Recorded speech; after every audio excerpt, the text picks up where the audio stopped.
Arthur खुद को एक ऐसी स्थिति में पाता है जहां वह हिल भी नहीं सकता। उसके सीने में तेज दर्द हो उठता है और जैसे ही वह इस दर्द को सहने की कोशिश करता है, एक काली ऊर्जा उसके सीने से बाहर निकलती है। वह ऊर्जा एक रहस्यमय और डरावने प्राणी का रूप ले लेती है। आर्थर डर जाता है और अपनी आंखें बंद कर लेता है, सोचते हुए कि क्या यह राक्षस उसके अंदरूनी चिंताओं और जिम्मेदारियों का रूप है। जैसे ही वह राक्षस आर्थर की ओर बढ़ता है, उसे एक हल्की आवाज सुनाई देती है। वो टेसिया की आवाज होती है।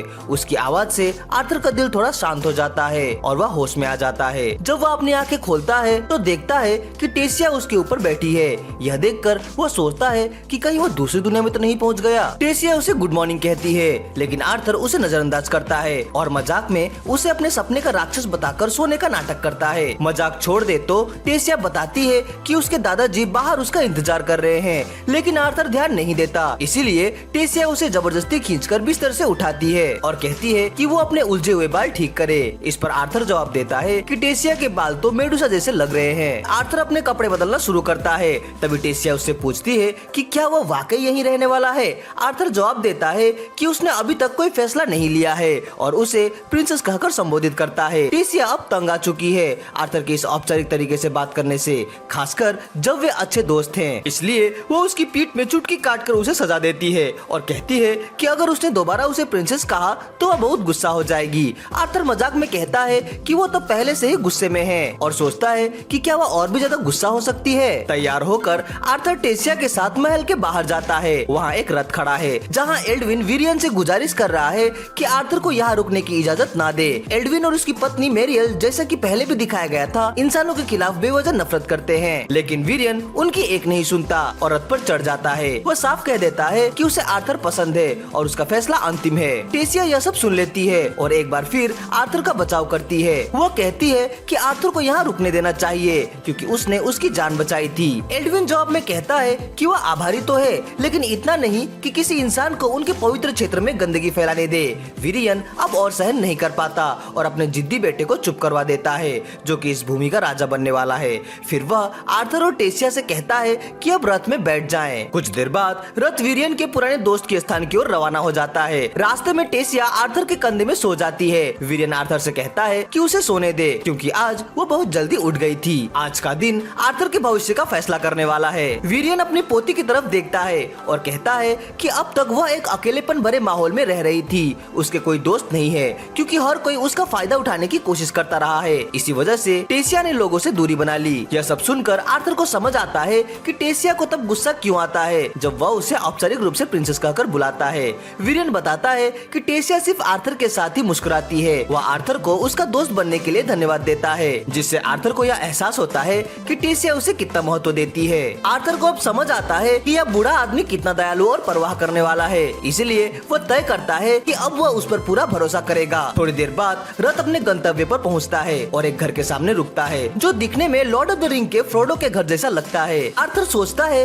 कि आखिर इस रहस्यमय घर का मालिक कौन है जिसे मिलने के लिए एक पूर्व राजा खुद आया है। विरियन, जो अब तक पूरी रॉयल्टी के अंदाज में था, अचानक एक आम बूढ़े आदमी जैसा व्यवहार करने लगता है। वह जोर से दरवाजा पीटता है और अपने दोस्त को बाहर आने को कहता है। उसे बूढ़ी जादूगरनी कहकर बुलाता है, लेकिन जब अंदर से कोई जवाब नहीं आता तो वह दरवाजे से कान लगाकर सुनने लगता है। तभी दरवाजा जोर से खुलता है और विरियन जमीन पर गिर जाता है। सामने एक गुस्से से बड़ी बूढ़ी औरत खड़ी है जो कहती है कि वो सुन सकती है, उसे चिल्लाने की कोई जरूरत नहीं है। विरियन उठकर उस चिड़चिड़ी बूढ़ी औरत का परिचय आर्थर और टेसिया से कराता है। उसका नाम है रेनिया डार्कसेन। विरियन बताता है कि रेनिया एक खास प्रकार की जादूगरनी है, इतनी सक्षम कि वह आर्थर की इच्छा पूरी कर सकती है। यह सुनकर आर्थर खुश होता है और रेनिया से कहता है कि उनके जैसे महान व्यक्ति से मिलकर वह सम्मानित महसूस कर रहा है। रेनिया को आर्थर का यह शिष्ट व्यवहार पसंद आता है। वह सबको घर के अंदर बुला लेती है। अंदर आर्थर इधर उधर देखता है, लेकिन वहाँ केवल एक पानी की बाल्टी दिखाई देती है। वह हैरान होकर पूछता है कि वो अपने माता पिता से बात कैसे कर पाएगा जब यहाँ कोई जादुई संचार उपकरण दिख नहीं रहा। रेनिया समझाती है कि वो एक सीयर है, एक ऐसा जादूगर जो किसी के अतीत और भविष्य की झलक देख सकता है। वह आर्थर पर अपनी शक्ति आजमाने की कोशिश करती है, लेकिन हैरान रह जाती है क्योंकि वह आर्थर के बारे में ज्यादा कुछ नहीं देख पाती। वो उसे विशेष कहती है। आर्थर बताता है कि उसे अपना भविष्य नहीं देखना, बस अपने माता पिता को यह बताना है कि वह जिंदा है और उन्हें चिंता करने की जरूरत नहीं है। रेनिया उसे बाल्टी के पानी की सतह को देखने के लिए कहती है और कहती है कि अपने माता पिता के बारे में सोचे। फिर वह उस पर जादू चलाती है। अचानक आर्थर अपने माता पिता एलिस और रे को देख पाता है जो साथ में दोपहर का खाना खा रहे हैं और अब भी आर्थर की याद में दुखी हैं। वे बात करते हैं कि आज उसका जन्मदिन है और उस दुखद दिन को याद करते हैं जब वे उसे खो बैठे थे। वे अभी तक उस सदमे से उबर नहीं पाए हैं। रे अब शहर की सुरक्षा सेना में शामिल हो चुका है और एलिस एक हवेली में रहती है जहाँ वह अपने पेट में पल रहे बच्चे का ध्यान रख रही है। दोनों आर्थर को याद करके रो पड़ते हैं। तभी आर्थर उनसे बात करता है, उन्हें बताता है कि वह जिंदा है, ठीक है, और इस समय एल्फ्स की भूमि में है। वह समझाता है कि वह एक विशेष जादू के जरिए उनसे बात कर रहा है, लेकिन अभी वापस नहीं आ सकता क्योंकि उसके शरीर में कुछ गड़बड़ है जिसे ठीक करना जरूरी है। वह उन्हें आश्वस्त करता है कि वह ठीक हो जाएगा और उनसे विनती करता है कि वे खुद को दोष ना दे। बात के अंत में वह कहता है कि वह अपने माता पिता से बहुत प्यार करता है। एलिस खुशी से रे को गले लगा लेती है। उनका बेटा अब भी जिंदा है। आर्थर की आंखों में भी आंसू भर आते हैं। वह अब अपने माता पिता को इतना दुखी नहीं देख सकता। वह संकल्प लेता है कि वह इतना सक्षम बनेगा कि दोबारा ऐसी स्थिति न आए। वो विरियन से अनुरोध करता है कि वह उसे अपने शिष्य बना ले। हालांकि यह इतना आसान नहीं होता क्योंकि एल्विन और मैरियल अभी भी इस बात से नाखुश हैं कि एक इंसान उनके बीच रहेगा। एल्फ्स के शहर में एक इंसान होना सबके लिए खुशी की बात नहीं है। इसके बाद विरियन और टेसिया एल्विन से एक बैठक के लिए जाते हैं। एक बार फिर टेसिया अपने पिता एल्विन को समझाने की कोशिश करती है कि जिस लड़के को वे नापसंद कर रहे हैं उसने उसकी जान 2 बार बचाई है। अगर वे फिर भी आर्थर को स्वीकार नहीं करते तो इसका मतलब होगा कि एल्फ्स अच्छाई के बदले बुराई करते हैं। लेकिन एल्विन को इससे फर्क नहीं पड़ता। वो अपने लोगों के हित के बारे में सोच रहा है और उसे डर है कि शहर के लोग आर्थर को स्वीकार नहीं करेंगे। तभी विरियन बीच में बोलते हैं, उन्होंने आज तक कभी किसी को शिष्य नहीं बनाया है, इसलिए वह एल्विन से कहते हैं कि अगर उन्होंने आर्थर को अपना शिष्य चुना है तो इसका मतलब है कि वे उस पर पूरा भरोसा करते हैं। एल्विन जो अपने पिता और बेटी के प्रति भावनात्मक रूप से जुड़ा हुआ है आखिरकार मान जाता है और आर्थर को वहाँ रुकने की अनुमति दे देता है। लेकिन उसकी एक चिंता अभी भी बनी रहती है, क्या बाकी लोग आर्थर को स्वीकार करेंगे? वो विरियन से पूछता है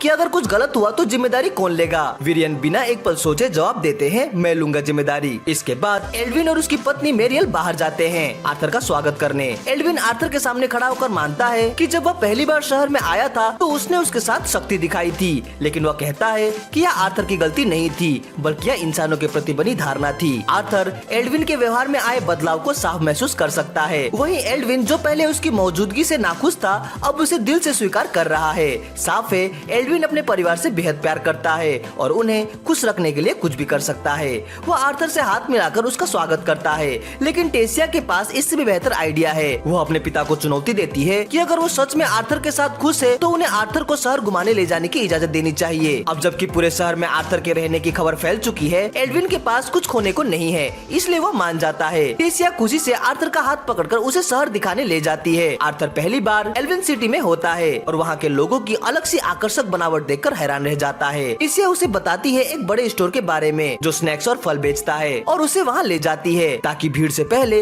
वे कुछ ले सके। लेकिन तभी एक युवा एल्फ जानबूझकर आर्थर से टकरा जाता है। आर्थर जो स्वभाव से बहुत विनम्र है बिना गुस्सा हुए उस लड़के से माफी मांगता है और वहाँ से निकलने की कोशिश करता है, मगर वह लड़का घृणा से उसे घूरता है और कहता है कि आर्थर ने उसे मानव शरीर से दूषित कर दिया। वो कहता है कि चाहे विरियन आर्थर को शहर में रखना चाहता हो फिर भी आर्थर को कभी स्वीकार नहीं किया जाएगा क्योंकि वह इंसान है। आमतौर पर आर्थर ऐसी स्थिति में शांति से निपटता, लेकिन टेसिया से उसने थोड़ा बचपना सीख लिया है और यह मौका है थोड़ा मस्ती करने का। वह लड़का टेसिया से कहता है कि आर्थर के साथ रहने से उसकी छवि खराब हो जाएगी। लड़का अपना नाम फ्रेथ इवार बताता है और कहता है कि वह एक नोबेल घराने से है और टेसिया को घर छोड़ने की पेशकश करता है। टेसिया तुरंत उसे मना कर देती है और कहती है कि उसका व्यवहार गलत है, लेकिन आर्थर के पास इससे बेहतर जवाब है। वह फ्रेथ को तिरस्कार में झुककर सलाम करता है और जानबूझकर उसका नाम बिगाड़कर इविसुर कहता है जो उसके असली नाम इवार का मजाक उड़ाने वाला रूप लगता है। टेसिया समझ जाती है कि आर्थर ने क्या किया था और हंस पड़ती है, लेकिन फ्रेथ को भी उसकी बात की तिड़कम समझ में आ जाती है। अपनी शान बचाने के लिए वो तुरंत आर्थर को एक ड्यूल के लिए चैलेंज करता है। इस शहर में किसी को द्वंद्व के लिए चुनौती देना कोई आम बात नहीं होती। सभी बड़े लोग रुक कर देखने लगते हैं। अगर आर्थर इस चुनौती को ठुकरा देता है तो इसका मतलब होता कि वो हार मान गया है और इससे न केवल उसकी बल्कि विरियन और शाही परिवार की भी बेइज्जती होती। इसीलिए टेसिया के मना करने के बावजूद आर्थर यह चुनौती स्वीकार कर लेता है। फ्रेथ घमंड के साथ लड़ने आगे बढ़ता है, लेकिन आर्थर केवल एक ही पंच में उसे जमीन पर गिरा देता है और फ्रेथ की आंखें घूम जाती है। टेसिया को बिल्कुल भी हैरानी नहीं होती। उसने पहले ही फ्रेथ को चेतावनी दी थी कि आर्थर कोई मामूली लड़का नहीं है। जब उसने नहीं सुना तो अब परिणाम भी भुगतना होगा। वो आर्थर का हाथ पकड़कर कहती है भागो और दोनों खुशी खुशी वहाँ से दौड़ जाते हैं। समय बीतता है और आर्थर टेसिया के साथ काफी घुल मिल जाता है। वे साथ में घूमते सोते हैं, खाते हैं और पढ़ाई भी करते हैं। जब भी कोई एल्फ आर्थर को तंग करने की कोशिश करता है, टेसिया तुरंत उसकी रक्षा के लिए सामने आ जाती है। एक दिन सैर के बाद टेसिया रेलिंग के पास खड़ी होकर आर्थर से बात करती है। वह बताती है कि कल उसकी ट्रेनिंग शुरू हो रही है और पूछती है कि उसे कैसा लग रहा है। आर्थर थोड़ा परेशान दिखता है तो टेसिया उससे पूछती है कि क्या कोई बात उसे परेशान कर रही है, क्या अब आर्थर ट्रेनिंग नहीं करना चाहता। उसे वीरेन के साथ हुई एक पुरानी बातचीत याद आती है। उस बातचीत में वीरेन ने उसे याद दिलाया था कि वह एक अजनबी धरती पर है जहाँ उसका कोई परिवार या दोस्त नहीं है, उस पर निर्भर होने के लिए कोई नहीं है। फिर भी उसने उसी धरती पर रुकने और सीखने का निर्णय लिया। वीरेन ने उसे चेताया था कि यह प्रशिक्षण बहुत कठिन होगा, उससे कहीं ज्यादा कठिन जितना उसने अब तक सहा है, लेकिन अगर वह टिक गया और हर कठिनाई को पार करता रहा तो उसका भविष्य उज्जवल होगा। फिर वीरेन ने उसे एक बार फिर पीछे हटने का मौका दिया और पूछा कि क्या वाकई वो तैयार है। आर्थर ने साफ कहा कि वो तैयार है। अब वीरेन ने उसे आदेश दिया कि अभी के लिए अपने माना कोर की पीड़ा को भूल जाए। अब आर्थर टेसिया की ओर उत्साह से देखता है और कहता है कि वो कल से शुरू हो रहे प्रशिक्षण को लेकर बेहद उत्साहित है। वो बताता है कि उसने पहले बहुत कुछ झेला है, अपने पिता के साथ लड़ाइयाँ लड़ी है, लेकिन जो अब वो करने जा रहा है वो सबसे चुनौतीपूर्ण होगा। फिर भी वो तैयार है और पूरा आत्मविश्वास रखता है कि वो और मजबूत बनेगा। टेसिया भी हाथ आगे बढ़ाती है और कहती है कि वो भी पूरी कोशिश करेगी। आर्थर हैरान होकर पूछता है इस बात की पूरी कोशिश, तो टेसिया मुस्कुराकर कहती है ताकि तुम मुझसे ज्यादा ताकतवर ना बन जाओ। वह बताती है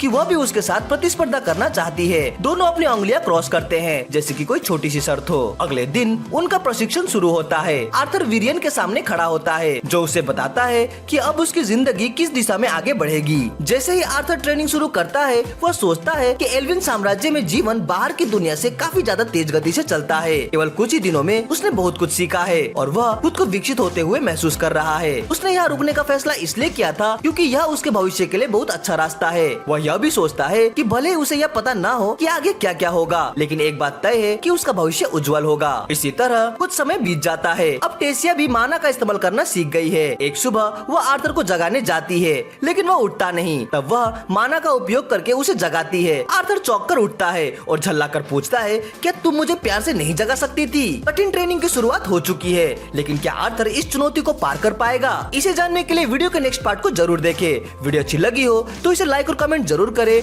हमसे जुड़ने के लिए चैनल को सब्सक्राइब करें। तो मिलते हैं अपनी अगली वीडियो में। Sign out.